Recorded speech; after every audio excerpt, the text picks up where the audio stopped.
ನಮಸ್ಕಾರ ನನ್ನ ಹಿತೈಷಿಗಳಿಗೆ. ನಾನು ಚೆನ್ನಾಗಿದ್ದೀನಿ, ನೀವೆಲ್ಲ ಚೆನ್ನಾಗಿದ್ದೀರಾ ಅಂತ ತಿಳ್ಕೊಂಡಿದ್ದೀನಿ. ಇವಾಗೊಂದು ಸ್ಪೆಷಲಾಗಿ ಚಟ್ನಿ ಪುಡಿ ದೋಸೆಗಾಗತ್ತೆ, ಇಡ್ಲಿಗಾಗತ್ತೆ, ಮೊಸರನ್ನಕ್ಕಂತೂ ಸೂಪರಾಗಿರುತ್ತೆ. ಹೇಗೆ ಮಾಡೋದು ಅಂತ ನೋಡೋಣ ಬನ್ನಿ. ಏನೇನು ಬೇಕು ಅದಕ್ಕೆ ಅಂತ ಹೇಳಿ ತುಂಬ ಅಂದರೆ ತುಂಬ ಚೆನ್ನಾಗಿರುತ್ತೆ. ಹಾಗೆ ತಿನ್ಬೋದು ನೀವು, ಅಷ್ಟು ಚೆನ್ನಾಗಿರುತ್ತೆ. ನೀವು ಮಾಡಿರ್ತೀರ ಚಟ್ನಿ ಪುಡಿ ಮನೇಲಿ ಎಲ್ಲರೂ, ಆದರೂ ಇದೊಂದು ಸರಿ ಟ್ರೈ ಮಾಡಿ. ನಾನು ಏನೇನು ಹಾಕಿದ್ದೀನಿ ಅಂತ ಅದೊಂದು ಸರಿ ಟ್ರೈ ಮಾಡಿ ನೋಡಿ ಎಷ್ಟು ಚೆನ್ನಾಗಿರುತ್ತೆ ಅಂತ ಹೇಳಿ.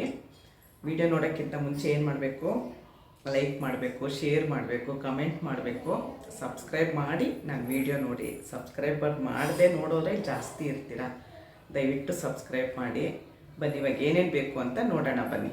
ನೋಡಿ, ಕೊಬ್ಬರಿನ ತುರಿಯೋಕ್ಕಾದರೆ ತುರಿದಿಟ್ಕೊಳ್ಳಿ. ಹೇಗಿದ್ರೂ ಮಿಕ್ಸಿಗೆ ಹಾಕ್ತೀವಲ್ಲ, ಹಾಗಾಗಿ ನೋಡಿ ನಾನು ಕೊಬ್ಬರಿನ ಈ ಥರ ತೆಳ್ಳಗೆ, ಎಷ್ಟು ತೆಳು ಆಗುತ್ತೆ ಅಷ್ಟು ತೆಳ್ಳಗೆ ಹೆಚ್ಚಿಟ್ಕೊಂಡಿದ್ದೀನಿ. ನಾನು ಕೊಬ್ಬರಿ ತೊಗೊಂಡಿದ್ದೀನಿ, 2 ಬಟ್ಲು ಕೊಬ್ಬರಿ ತೊಗೊಂಡಿದ್ದೀನಿ. ನಾನು ಸ್ವಲ್ಪ ಕಡಲೆಬೇಳೆ, ನೀವು ಎಷ್ಟು ಕ್ವಾಂಟಿಟಿ ಮಾಡ್ತೀರಾ ಅದ್ರ ಮೇಲೆ ಸ್ವಲ್ಪ ಕಡಲೆಬೇಳೆ ತೊಗೊಂಡಿದ್ದೀನಿ.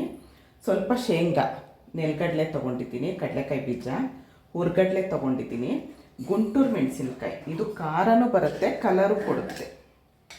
ನೋಡಿ, ಗುಂಟೂರು ಮೆಣಸಿನ್ಕಾಯಿ ತೊಗೊಂಡಿದ್ದೀನಿ ನಾನು. ಸ್ವಲ್ಪ ಕರಿಬೇವು ತೊಗೊಂಡಿದ್ದೀನಿ, ಹಸಿ ಕರಿಬೇವು ತೊಗೊಂಡಿದ್ದೀನಿ. ಹಸಿ ಕರಿಬೇವಿದ್ದರೆ ತುಂಬ ಚೆನ್ನಾಗಿರುತ್ತೆ ಇದಕ್ಕೆ. ಸ್ವಲ್ಪ ಹುಣಸೆಹಣ್ಣ ನೋಡಿ ಈ ಥರ ಪೀಸ್ ಮಾಡಿಟ್ಕೊಂಡಿದ್ದೀನಿ ನಾನು. ಹುಣಸೆಹಣ್ಣ, ಉಪ್ಪು, ಇಂಗು, ಇಷ್ಟು ಬೇಕಾಗಿರೋದು. ಇವಾಗ ಇದನ್ನೆಲ್ಲ ಸಪ್ರೇಟಾಗಿ ಹುರಿಬೇಕು. ನೋಡಿ, ಒಂದು ಬಾಣಲಿ ಇಟ್ಕೊಂಡಿದ್ದೀನಿ, ಸ್ಟವ್ ಅಂಟಿಸ್ಕೊಳ್ಳೋಣ. ಬಾಣಲಿ ಬಿಸಿಯಾಗಿದೆ ನೋಡಿ. ಈ ಲೋಟದಲ್ಲಿ ನಾನು ಒಂದು 100 ಗ್ರಾಮ್ ಹಾಕ್ಬೋದು ಅಷ್ಟು, 100 ಗ್ರಾಮ್ ಅಷ್ಟು ನೋಡಿ ಕಡಲೆಬೇಳೆ ತೊಗೊಂಡಿದ್ದೀನಿ. ಸ್ವಲ್ಪ ಫ್ರೆಶ್ಶಾಗಿ ಮಾಡ್ಕೊಳ್ಳಿ. ತುಂಬ ಮಾಡೋದು ಈಸಿ ಇರುತ್ತಲ್ವ, ಹಾಗಾಗಿ ತುಂಬ ಮಾಡಿಟ್ರೆ ತುಂಬ ಚೆನ್ನಾಗಿದ್ದರೆ ತುಂಬ ಮಾಡ್ಕೊಳ್ಳಿ, ಇಲ್ಲ ಅಂದರೆ ಸ್ವಲ್ಪ ಮಾಡಿ. ನೋಡಿ, ಕಡಲೆಬೇಳೆ ಫ್ರೈ ಆಗಬೇಕಾದ್ರೆ ಮೆಣಸಿನ್ಕಾಯಿ ಹಾಕ್ಕೊಂಬಿಡಿ. ಖಾರ ಅದು ನೀವೆಷ್ಟು ಜನ ಇರ್ತೀರ ಆ ಥರದ ಮೇಲೆ ಡಿಪೆಂಡ್ ಆಗುತ್ತೆ. ಖಾರ ಕಡಿಮೆ ತಿನ್ನೋರು ಇರ್ತಾರೆ, ಜಾಸ್ತಿ ತಿನ್ನೋರು ಇರ್ತಾರೆ. ಚಟ್ನಿ ಪುಡಿ ಖಾರ ಒಂಚೂರು ಜಾಸ್ತಿ ಇದ್ದರೆ ಚೆನ್ನಾಗಿರುತ್ತೆ, ಯಾಕಂದರೆ ನಾವು ಮೊಸರನ್ನಕ್ಕೆಲ್ಲ ಹಾಕ್ಕೊಳ್ಳೋದಲ್ವ. ಹಾಗಾಗಿ ಕರಿಬೇವು ಹಾಕ್ಕೊಂಬಿಡೋಣ ಇದಕ್ಕೆ. ಕರಿಬೇವು ನೀವು ಎಷ್ಟು ಹಾಕಿದ್ರೂ ಚೆನ್ನಾಗಿರುತ್ತೆ, ಹಸಿ ಕರಿಬೇವೇ ಎಷ್ಟು ಹಾಕಿದ್ರೂ ಚೆನ್ನಾಗಿರುತ್ತೆ. ನೋಡಿ, ಇದಾಗಿದೆ. ಇವಾಗ ಒಂದು ತಗೊಂಬಿಡೋಣ ಒಂದು ಪ್ಲೇಟ್ಗೆ. ಇಷ್ಟು ಹುರ್ಗಡ್ಲೆ ತೊಗೊಂಡಿದ್ದೀನಿ, ಸೇಮ್ 100 ಗ್ರಾಮು ಹುರ್ಗಡ್ಲೆ ತೊಗೊಂಡಿದ್ದೀನಿ. ಪುಟಾಣಿ ಅಂತಿರಲ್ವ ಅದು. ನಿಮಗಿಷ್ಟು ಕೆಂಪಾದರೆ ಸಾಕು, ತುಂಬ ಸೀದಿಸ್ಬೇಡಿ, ಇಷ್ಟಾದರೆ ಸಾಕು ಹುರ್ಗಡ್ಲೆ. ನೋಡಿ, ಇದು ಸ್ವಲ್ಪ ಜಾಸ್ತಿ ತೊಗೊಂಡಿದ್ದೀನಿ ನಾನು, ಒಂದು 150 ಗ್ರಾಮ್ ಅಷ್ಟು ತೊಗೊಂಡಿದ್ದೀನಿ. ಇದು ಸ್ವಲ್ಪ ಕೆಂಪಾಗೋ ಥರ ಹುರ್ಕೊಳ್ಳಿ, ಇದಿಷ್ಟಾದರೆ ಸಾಕು. ಇದನ್ನು ಬೇರೆದ್ರಲ್ಲಿ ತಗೊಳ್ಳಿ, ಅದಕ್ಕೆ ಮಿಕ್ಸ್ ಮಾಡಬೇಡಿ, ಬೇರೆದ್ರಲ್ಲಿ ತಗೊಳ್ಳಿ. ಈಗ ನೋಡಿ, ಈ ಹುಣಸೆಹಣ್ಣು ಇರುತ್ತೆ ನೋಡಿ, ನಾವು ಇಷ್ಟಿಷ್ಟು ಮಾಡಿಟ್ಕೊಂಡಿದ್ವಲ್ಲ, ಆ ಹುಣಸೆಹಣ್ಣು ಸ್ವಲ್ಪ ಹಾಕ್ಕೊಳ್ಳೋಣ. ಹುಣಸೆಹಣ್ಣು ಹಾಕ್ಕೊಂಡು ಸ್ವಲ್ಪ ಫ್ರೈ ಮಾಡಬೇಕಷ್ಟೇ, ಜಾಸ್ತಿ ಬೇಡ. ನೋಡಿ, ಇಷ್ಟಾದರೆ ಸಾಕಿದು. ಈಗ ಕೊಬ್ಬರಿ ಜಾಸ್ತಿ ಉರಿ ಇಟ್ಕೊಬೇಡಿ, ಸಣ್ಣ ಉರಿ ಇಟ್ಕೊಳ್ಳಿ. ಉರಿ ಇಟ್ಕೊಂಡು ಸ್ವಲ್ಪ, ಇದು ಬೇಗ ಆಗುತ್ತೆ ಕೊಬ್ಬರಿ, ಯಾಕಂದರೆ ನಾವು ತೆಳುಗೆ ಬೇರೆ ಹಚ್ಚಿರ್ತೀವಿ. ನೀವು ತುರಿದಿದ್ರಂತೂ ಬಾಣಲಿನ ಆಫ್ ಮಾಡ್ಕೊಂಡು ಹಾಕ್ಕೊಳ್ಳಿ, ಬೇಗ ಕೊಬ್ಬರಿ ಸೀದೋಗುತ್ತೆ. ಇದನ್ನು ಯಾಕೆ ಲಾಸ್ಟಲ್ಲಿ ಉರಿಯೋದು ಅಂದರೆ ಎಣ್ಣೆ ಬಿಡುತ್ತೆ ಇದು.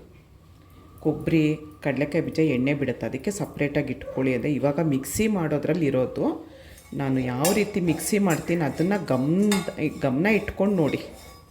ಮಿಕ್ಸಿ ಮಾಡೋದ್ರಲ್ಲೇ ಇರೋದು ಚಟ್ನಿ ಪುಡಿ, ಸುಮ್ಮನೆ ಎಲ್ಲ ಹಾಕಿ ಮಿಕ್ಸಿ ಮಾಡೋದಲ್ಲ.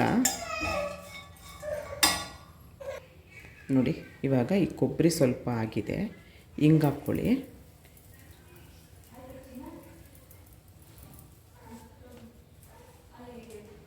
ಕೊಬ್ಬರಿಗೆ ಹಿಂಗೆ ಹಾಕ್ಬಿಟ್ಟು ಚಟ್ನಿ ಪುಡಿ ಮಾಡಿ ಎಷ್ಟು ಚೆನ್ನಾಗಿರುತ್ತೆ ನೋಡಿ. ನೀವು ಗಮ್ಮನ್ನುತ್ತೆ ನೋಡಿ.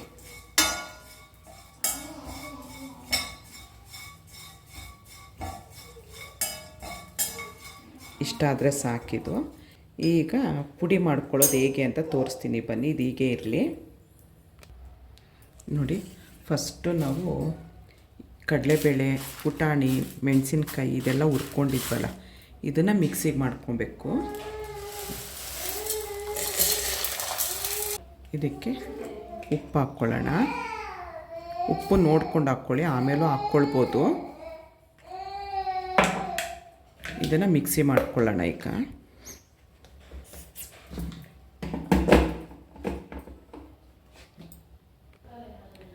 ನೋಡಿ ಇಷ್ಟ ಆಗಿರುತ್ತೆ. ಇದನ್ನು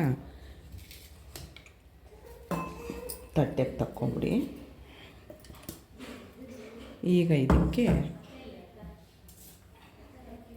ಇದನ್ನು ಗಮನದಲ್ಲಿಟ್ಕೊಳ್ಳಿ. ಕಡಲೆಕಾಯಿ ಬೀಜ ಸಪ್ರೇಟಾಗಿ ಹಾಕ್ಕೊಳ್ಳಿ, ಸಿಪ್ಪೆ ಇದ್ದರೂ ಪರವಾಗಿಲ್ಲ. ಇಲ್ಲಾಂದರೆ ನಿಮಗೆ ಮುದ್ದೆ ಆಗೋಗುತ್ತೆ, ಎಣ್ಣೆ ಬಿಡುತ್ತೆ ಇದು, ಅದಕ್ಕೋಸ್ಕರ.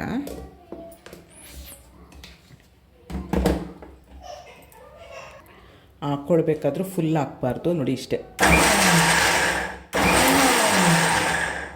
ಇಷ್ಟೇ ಹಾಕ್ಕೊಳ್ಬೇಕು. ಇಲ್ಲ ಅಂದರೆ ಅದು ಫುಲ್ಲು ಎಣ್ಣೆ ಅಂಶ ಇರುತ್ತಲ್ವ, ಎಣ್ಣೆ ಅಂಶ ಬಿಟ್ಟು ಮುದ್ದೆ ಆಗುತ್ತೆ ನೋಡಿ. ಈ ಥರ ಮಾಡ್ಕೊಳ್ಬೇಕು, ಈ ಥರ. ಈಗ ಇದಕ್ಕೆ ಹಾಕ್ಕೊಂಬಿಡಿ ತಟ್ಟೆಗೆ ನೋಡಿ.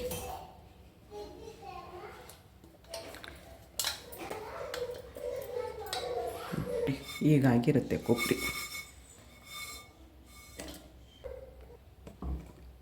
ನೋಡಿ.